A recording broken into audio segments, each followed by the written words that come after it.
Prime Minister Mitsotakis, welcome to Times Now. And you've been with us before. Indeed. And makes us so happy. Indeed I have. Thanks for having me. Yes, and this is a big time because AI is going to change the world. We have to be careful of the damages it may cause. There are benefits, surely. There is suspicion. But how will this summit help to ensure that AI is well controlled? Well, first of all, it's a real pleasure and privilege to be attending this very important AI summit, which is hosted by Prime Minister Modi and by India. I think it is incredibly important that India is playing a leading role in defining the new global governance framework for AI. As you pointed out, AI can be truly transformative, but there are also serious risks that need to be addressed. And unless we manage to get to a point where we have a global understanding of how we will mitigate the risks while ensuring that the benefits of AI are spread equally and to every corner of the earth, we will not have done our job as global leaders. And that's why I think this is a very important topic to discuss. Greece has its own very ambitious AI strategy, but we're also keenly aware that there are serious risks that need to be addressed. The mental health of children and teenagers, the way these large language models are programmed to ensure that they are biased towards what we would consider good behavior, the way we protect our democratic space from misinformation and disinformation, which can be amplified through artificial intelligence. I think these are critical topics which we will discuss tomorrow, and hopefully we can reach some common conclusions. Yes, sir. And you've seen technology in the past. There's been the digital divide. Now, surely we don't want an AI divide. We don't want a north-south. We don't want a rich-poor. We want everyone to benefit from this. Now, you're meeting Prime Minister Modi tomorrow, plus you're speaking. Surely all of you are thinking of this, that AI, the benefits of AI should reach everybody. Exactly. And I think this is exactly the theme of this global summit, and a topic Prime Minister Modi is really focused on. And I must acknowledge that India has made a spectacular leap forward when it comes to the adoption of digital technologies. And I think this acknowledges that digital technology can be a force for good, can benefit billions of people, provided everyone has access to it, and provided that the benefits, as you pointed out, are spread in a just and viable manner. I think we should be concerned about the concentration of power in the hands of a few global corporations. I think we need to talk to the big global leaders, the hyperscalers who are developing these cutting-edge models, and we should have an honest discussion, as we will have tomorrow. I'll have a chance to meet many of the global tech leaders tomorrow to raise our concerns and to understand how this technology can be put to the benefit of humanity as a whole. Yes, of course. But that apart, Greece and India have been close for 2,000 years.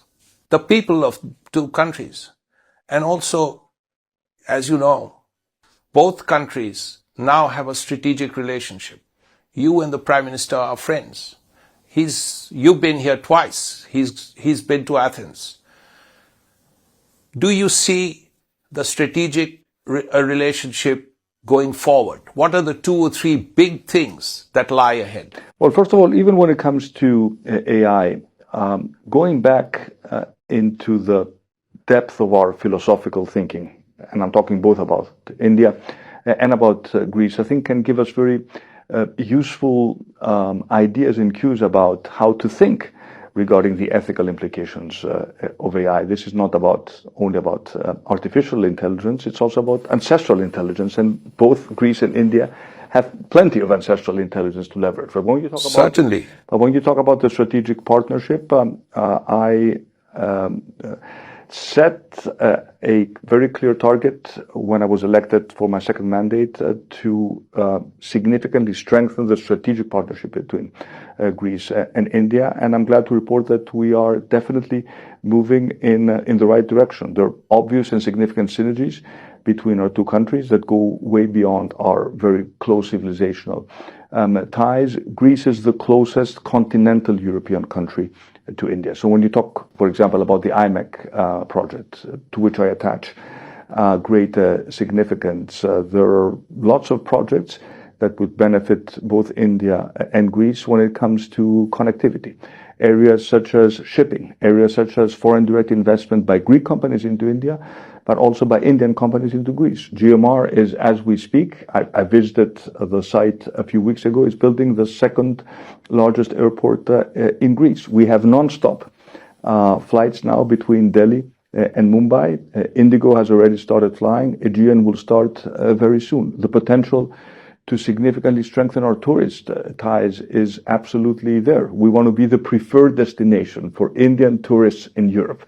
And the fact that we have a non-stop flight now, non-stop flights, and I'm sure that they will significantly expand, I think gives an additional impetus to those Indians who would love to travel to Greece. And of course, I'm always fascinated by these amazing Indian weddings that take place in Greece. I know there's a policy to have more Indian weddings in India, but if couples choose to get married in Greece, we will they're welcome. Most certainly welcome them. Yes. That apart, there is one issue where India and Greece work very closely together, and the fact that you sympathize with India so much is something India feels very happy about, which is the issue of terror. Because you have spoken up very strongly against terror, because we've faced terror problems. Europe has faced terror problems. But cross-border terrorism continues. Something has to be done. We have very strong cooperation when it comes to our intelligence and security services. And as a country that has suffered from domestic terrorism, we are particularly sensitive to this topic, and we will always stand hand in hand with those countries that are totally committed towards fighting and hopefully eradicating terrorism. So this is another area we have in common between Greece and India. You spoke up very strongly after Pahalgam. India hasn't forgotten. But I'm hearing that Greece and India are going to work very closely together in areas like defense. Could you tell us a little about I think it is natural that we strengthen our ties also when it comes to security and defense. As you know, European countries are going to be spending significantly more on defense. The invasion of Ukraine was a rude awakening.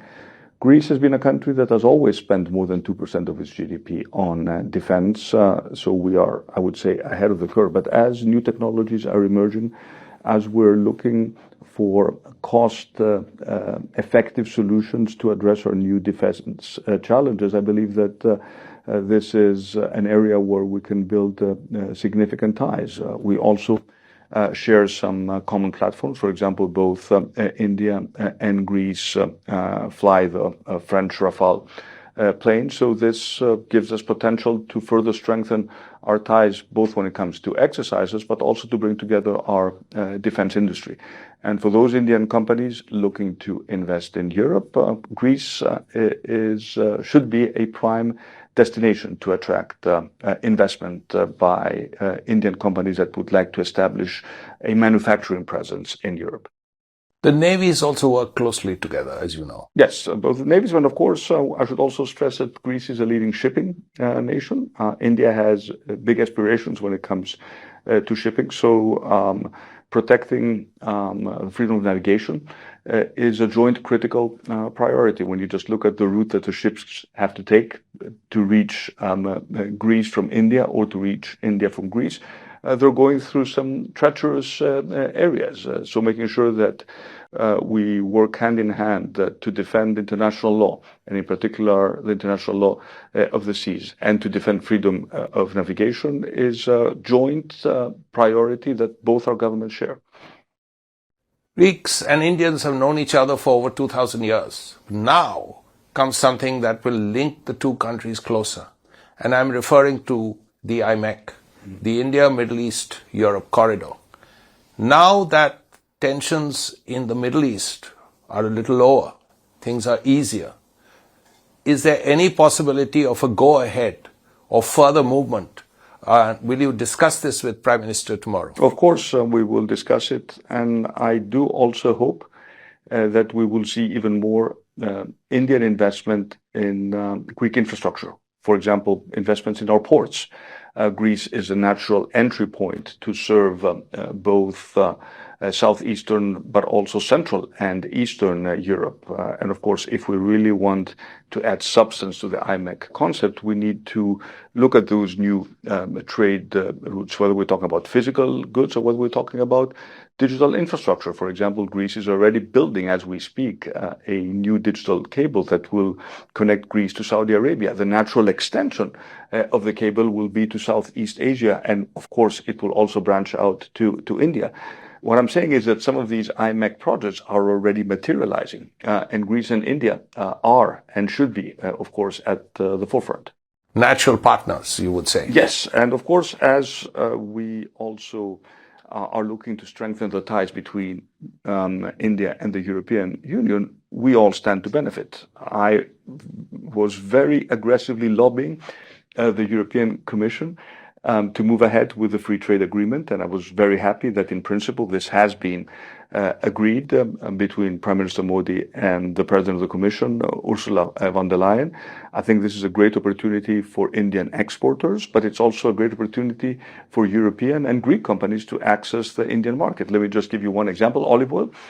Yes. Olive oil had very high tariffs. These tariffs are going to decrease significantly. So imagine how much potential this offers to our olive oil producers. It's a massive new market as Indians also discover new tastes. We also want to make sure that Greek companies and Greek producers benefit from this breakthrough agreement.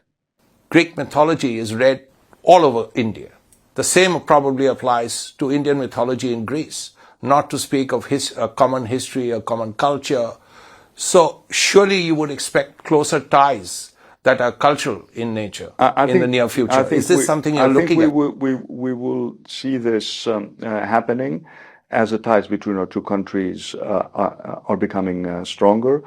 There's a great interest by Indians to understand and to know more about the Greek civilization. The same is true about Greeks discovering India. Greeks are avid travelers, and I'm sure that they would love to travel more to India. And of course, there is significant opportunity for cultural cooperation. And I know that my Minister of Culture is fully committed towards strengthening the cultural ties between Greece and India. And I cannot stress enough the importance of having non-stop flights between our two countries. This is a true game changer. Greece is not that far, 6-7 hours, compared to the 10 or 11 hours you would need to fly to Central Europe. So this makes the trip easier. And we've seen in the past that the moment we have started establishing non-stop flights, then the momentum in terms of people-to-people connection really becomes much stronger. I also need to point out that Greece is opening up two new consulates in Mumbai and in Bangalore. They will be operational within the next month because we want to facilitate people traveling to Greece with their visa requests, but also to have a broader presence in the Indian subcontinent. I guess this is a testimony to the commitment of Greece in strengthening our strategic partnership with India. You spoke of the FTA and you pushed it. How do you see, apart from olive oil, of course, this is a game changer for both Europe and India? This is, I mean, the biggest, free trade agreement, ever signed. And of course, there's always, in Europe, some opposition against these types of agreements. We need to, and we will overcome them. Once the agreement reaches the European Parliament, I'm sure it will be overwhelmingly supported because it is a win-win agreement. We are countries of traders and explorers. So as traders and explorers, we need an FTA. We need to embrace trade and open borders. And of course, again, Greece is also a leading shipping nation. India is aspiring to become a leading shipping nation. So our shipping industry and our shipping sector is also going to benefit from more trade. So I was enthusiastic when I heard that the agreement was signed. And I can tell you that there is a very broad support for this agreement amongst my colleagues at the level of the European Council. Human mobility is an issue. Greece probably needs more workers. and whether at the high-tech sector or even other levels, would you be interested in Indians? Not only are we working interested, in Greece? we are in the process of negotiating a bilateral mobility agreement with India. And I'm glad you brought this up because when I first came into power 6.5 years ago, unemployment in Greece was at 18%. Now it's dipping under 8%, which means that the labor market is tightening and that we have more requirements for labor. And as we become tougher in dealing with illegal migration, and we want to make it very clear that we will protect our external borders, we need to be more generous when it comes to legal migration and organized mobility agreements. So whether we're talking about tech workers coming to Greece through tech visas, which we're in the process of establishing, whether we're talking about agricultural workers who could come to Greece to support our agriculture industry, construction workers. There is going to be much more construction taking place in India. And as Indian companies are already active in Greece, they would also have an interest and the know-how to attract Indian workforce and Indian workers to come to Greece. So I'm a big believer in these types of mobility agreements, and hopefully we can sign one with India very soon. This is a topic I will discuss with Prime Minister Modi tomorrow. Yes, and shipping. Indians can work in your shipping industry. I mean, the first Greek one hears of or heard of was a man called Onassis. So surely. Well, there are many more now. There are many more now. But as you, and I'm sure our viewers understand, if they, just listening to our conversation, we're scratching the surface of what could become a very, very substantial, not just economic, but geopolitical and also cultural relationship between our two countries. Finally, sir, you've come here twice. Are you here also going to invite Prime Minister Modi to Athens? Well, Prime Minister Modi has an open invitation to come to Athens, and he very much enjoyed his trip to Greece a couple of years ago, and I'm sure that he would love to come back, but this is a topic I will discuss with him tomorrow. We have built a relationship of trust, which is always helpful in international relations, and I do hope to see him back in Greece in the very near future.